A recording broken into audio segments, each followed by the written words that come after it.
and let's talk about Final Fantasy V.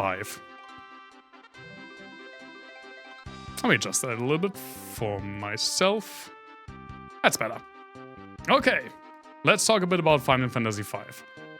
Again, this time I'm remembering beforehand, spoiler warning for this little short review, 15 to 20 minutes. I can't really make sure to put only spoilers in the spoiler section because this is unscripted, so I don't want to mention anything in a non-spoiler section that would be considered a spoiler, so I'm just giving a general spoiler warning for the entire thing. Here we go. Final Fantasy V, I almost said 2, Final Fantasy V was released in 1992, originally in Japan, for the Super Famicom. Look at this cute box art here, with the main character and his chocobo, which actually has a name, it's Boko, which is amazing. And it continued the trend of Final Fantasy games not being released in the West until a couple years later. This would be the last time that happens. Final Fantasy VI, the next one, was released as Final Fantasy III in the US, and come 7, it would be released in all regions and just be called Final Fantasy VII because they realized the renaming the games was stupid to begin with. Final Fantasy V was first re-released, I think in 1997 for the PlayStation 1 in Japan, and it was first released in the West, which means the US in this case, in 1999, so 7 years after its original release, and Europe wouldn't see this game until 2002, so 10 years after its original release, which is a long time. Not as long as Final Fantasy III, though. Final Fantasy III, I think we waited 16 years before we could play that. Legitimately, at least. Obviously, one of the major ports still is the GBA release, which a lot of people really, really like. And then probably, nowadays, the best way to play it would be the Pixel Remaster, I guess. I haven't played the Pixel Remaster, but I hear a lot of people really like the 6 Pixel Remasters. I first played this game shortly before I started streaming, actually. And it was in my journey to play through all the Final Fantasies, which I'm still on. And Final Fantasy V, I'm not entirely sure because I'm not sure how often I played 6. But I think, at least counting actual completions of the game, Final Fantasy V is my second most played Final Fantasy after 3. I played through its entirety 4 times. One before I started streaming, the second time on stream, which you can watch on the VOD channel. I didn't say this during the other reviews, but yeah, obviously I've streamed all Final Fantasy games except for 6. And you can watch these playthroughs on the VOD channel in its entirety, or in their entirety. And then after I stopped streaming, originally, I played through the game on my own 2 more times, because this game is amazing. Plain and simple. This is one of the greats. Which can be said for a lot of Final Fantasies, but I feel like this one specifically. I get the vibe, online, that this is one of, the forgotten Final Fantasies almost. Not a lot of people talk about this game. I think the only game that gets less talked about is 3. Maybe 12. I really don't see anyone talking about 12. But not a lot of people are talking about Final Fantasy V either. They're talking about 6, 7, 4, 9, 10, 15. And it's a shame, because you should absolutely play this game.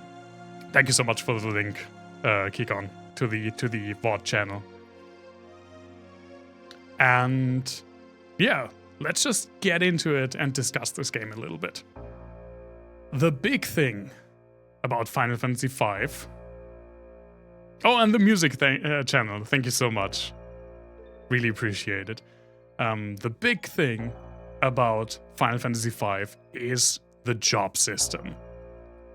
Like with Final Fantasy IV, it was a more narrative approach and the introduction of the active time battle system that really forms the core of the experience. The core of the experience for Final Fantasy V is the job system.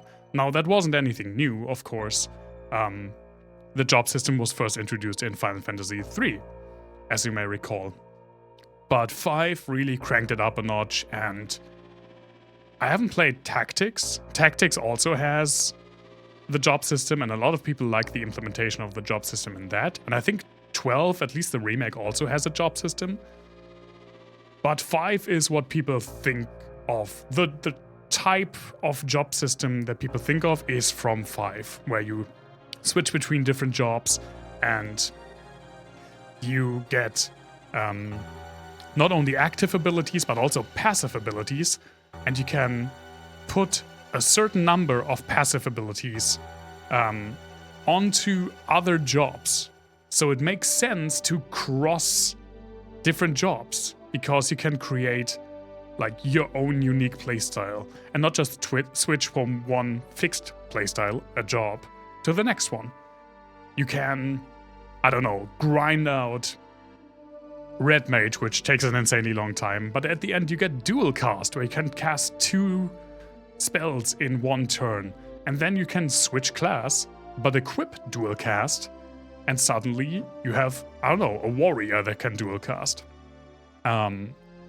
This game also introduces some staples, like staple jobs, that weren't in Final Fantasy III. Blue Mage comes from this game, Time Mage comes from this game, and this is one of the rare games. I talked about this in my Final Fantasy III review, how much I hate super jobs or super classes in games like these.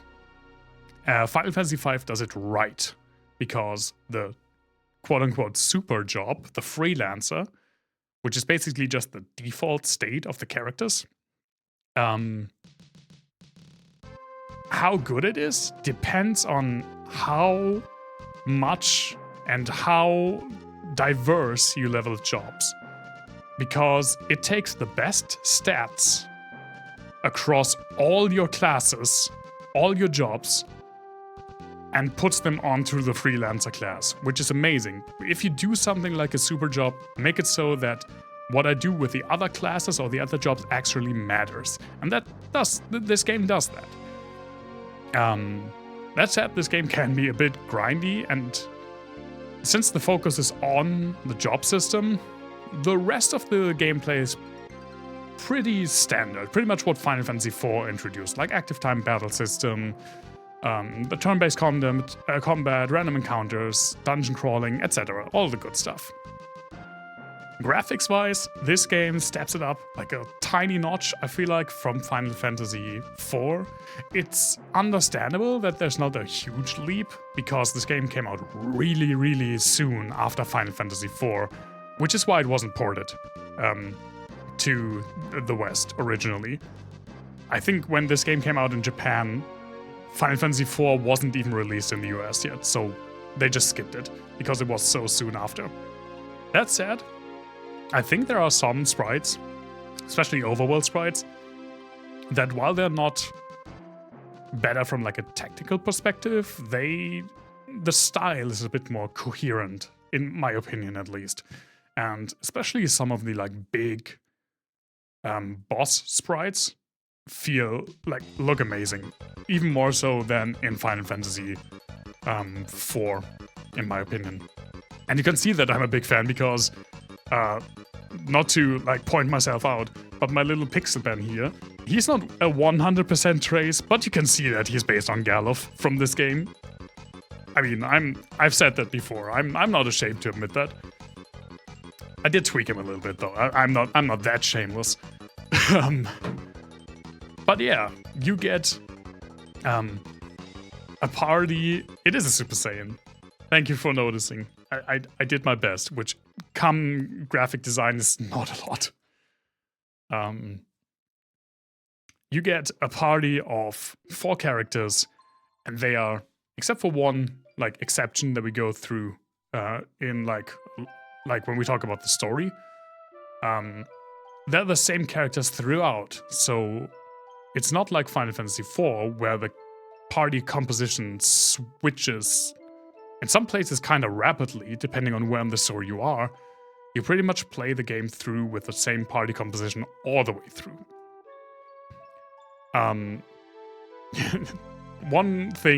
One tiny thing that I dislike is that you can see there's a chocobo on the cover. And he's actually a character. He's called Boko. He's the chocobo of the main character Bart's. But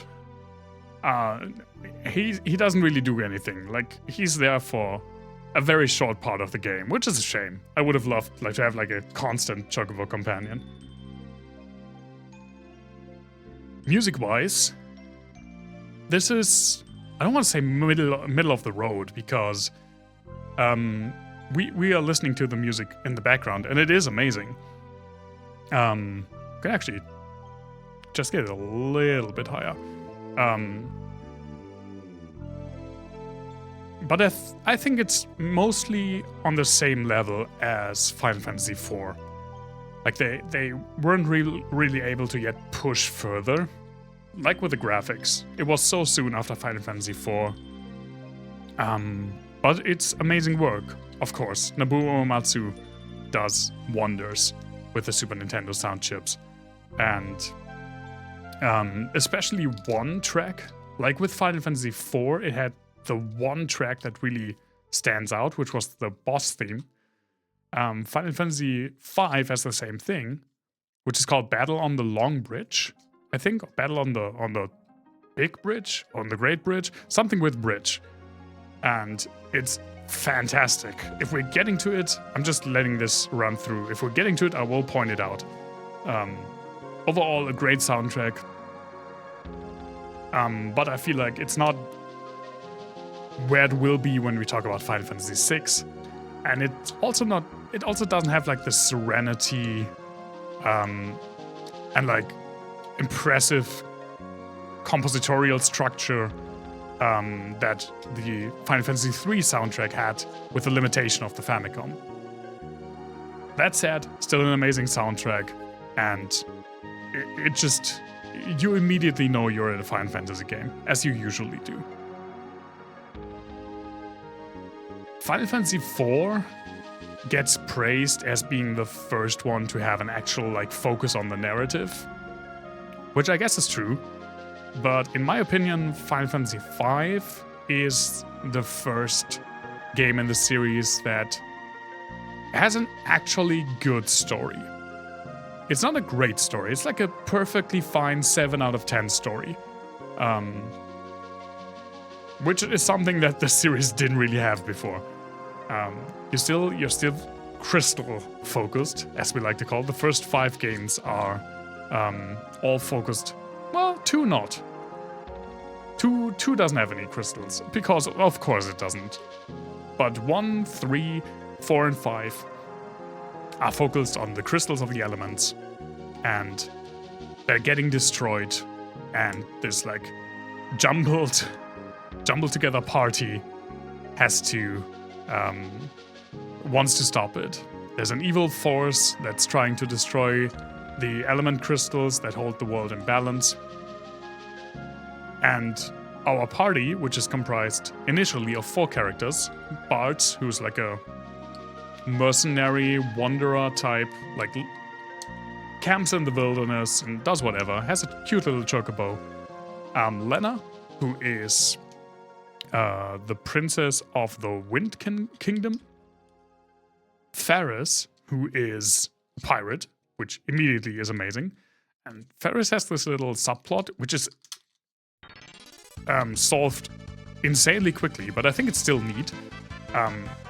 Ferris is a woman, but she pretends to be a man because she doesn't want to look weak, I guess, or more she doesn't want to, as a pirate, be seen as weak for being a woman. So she dresses up as a man. It's not really a big twist, because it gets alluded to relatively early. The sprite is nicely androgynous, I have to say, both the overworld sprite as well as the fight sprite. So from the sprite alone, you really can't gauge their gender, which I think is a nice touch. And it's a cool sprite. She has like really long pink hair, which looks amazing. Yeah, but it gets resolved really quickly, and then it's not really a plot point anymore. And I think that's good, because it would be weird if they dwelled on it. And then you have Galuf, which is, you know, the guy that this guy is based on. And Galuf is mainly old. I mean, that's a straight. He's amnesiac.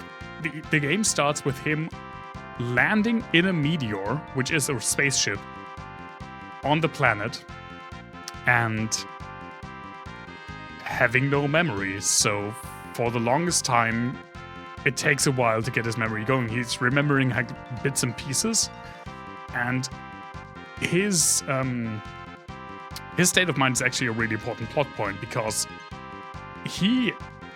when he gets his memories back, he knows a lot of what's happening. He just remembered that he's old. No, he just gets called old by the other characters. He insists that he isn't that old. Later on, there's also Cryle, which is Galuf's granddaughter. And therein lies like one of the twists of the game. You follow this party of 4 characters for like the most part, the longest run of the game, and you're too late for every single crystal. Every single crystal gets destroyed, but the shattered shards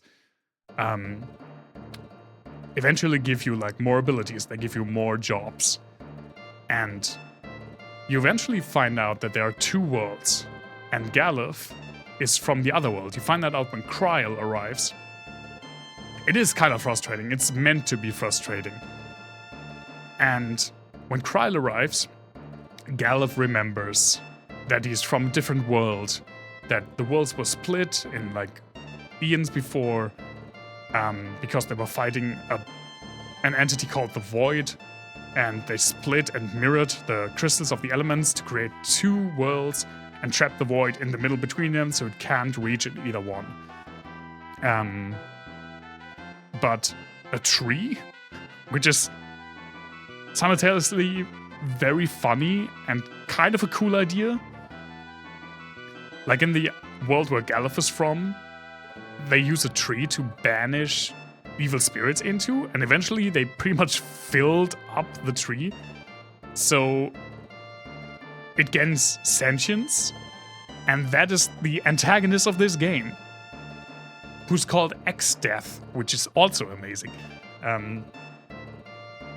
X-Death was trying to revive the Void, and like decades before the game starts, Galuf and 3 other people were the legendary heroes that stopped it.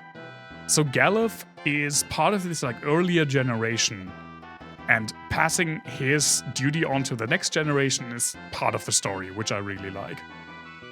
Galuf remembers that you go into his world, you have another whole overworld to explore, and you eventually fight X-Death, and Galuf dies to save his granddaughter.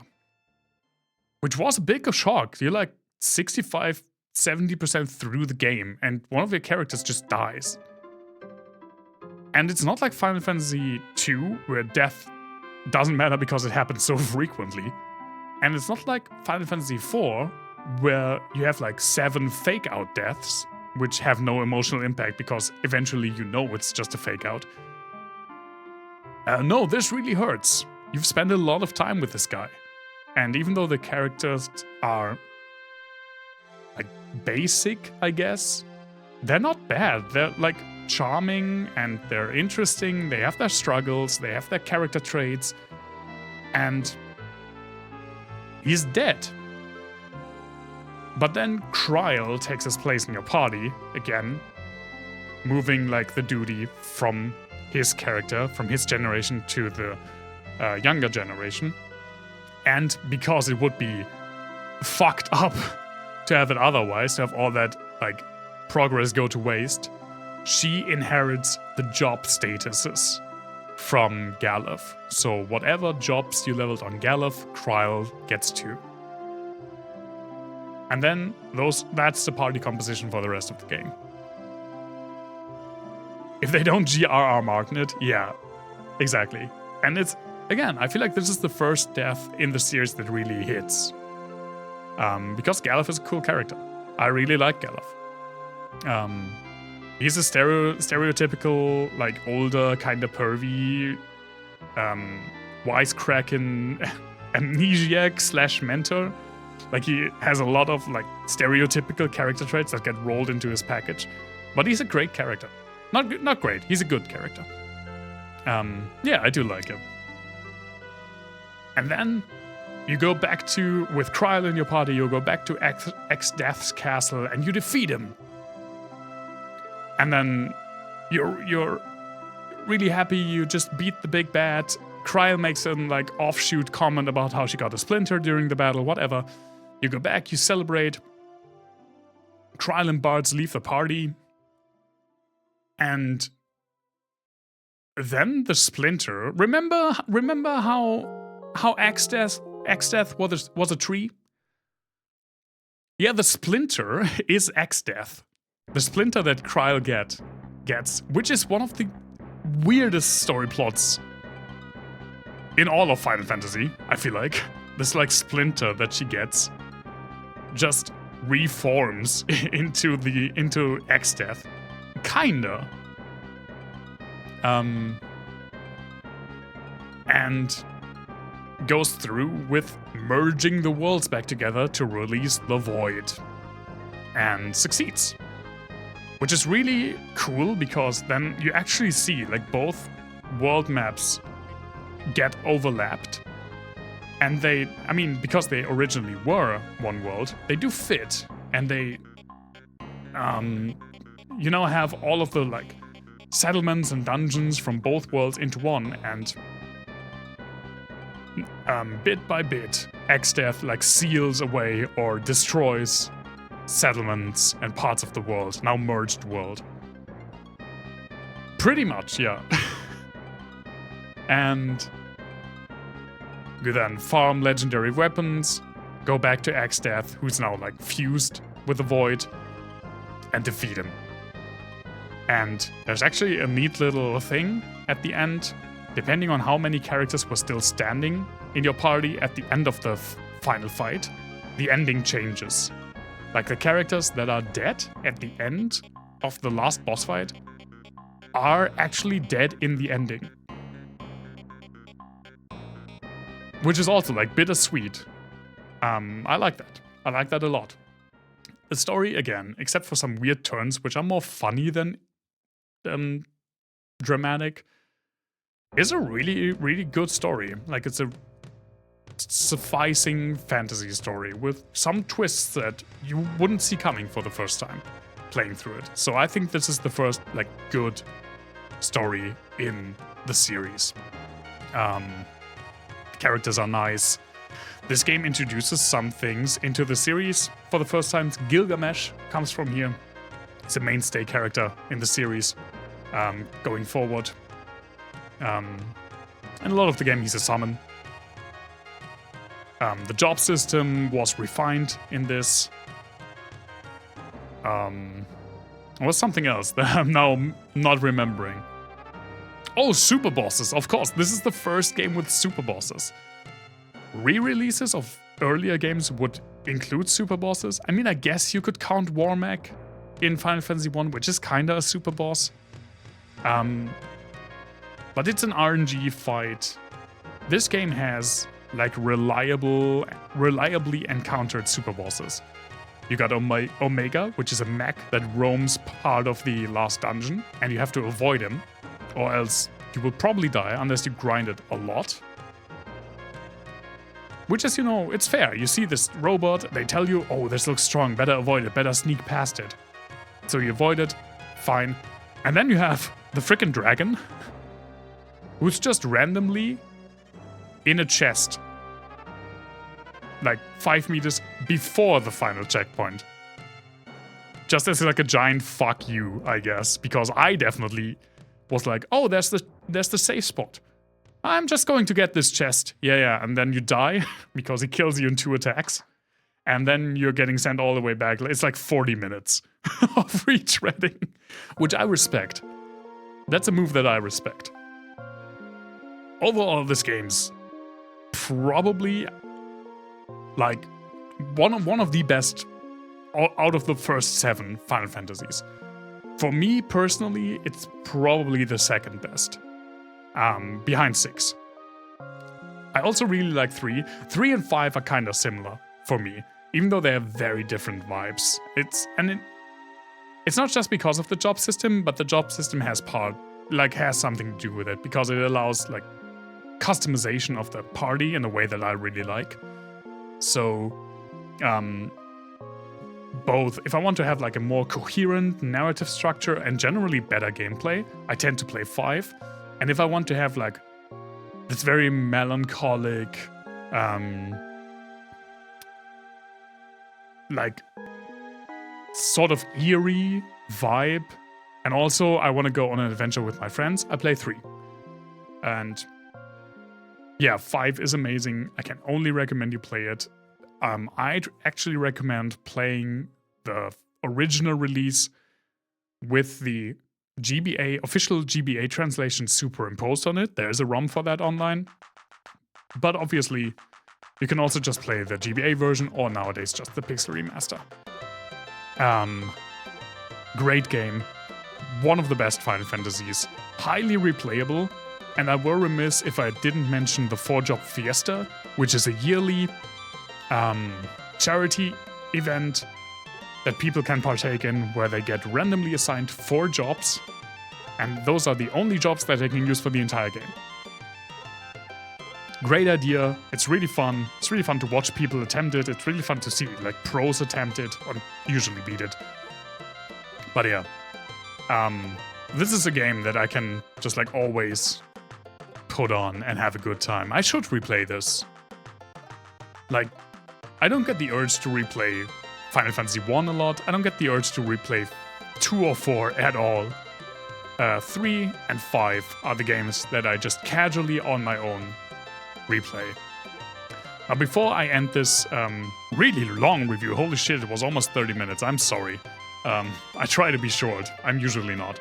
I had a lot to say about this game, but I promised the Battle on the Big Bridge, and it's 20 songs still away in the soundtracks. The soundtrack is huge, so I'm just going to put it on so we can jam a bit to it. Because this is the best song in the game.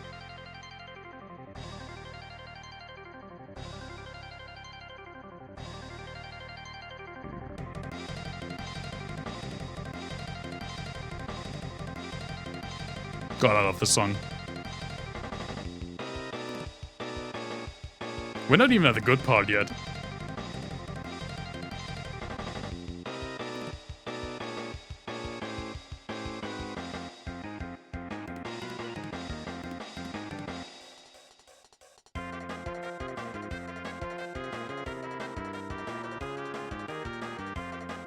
This plays for the first time. It plays a couple of times in the game, but this plays for the first time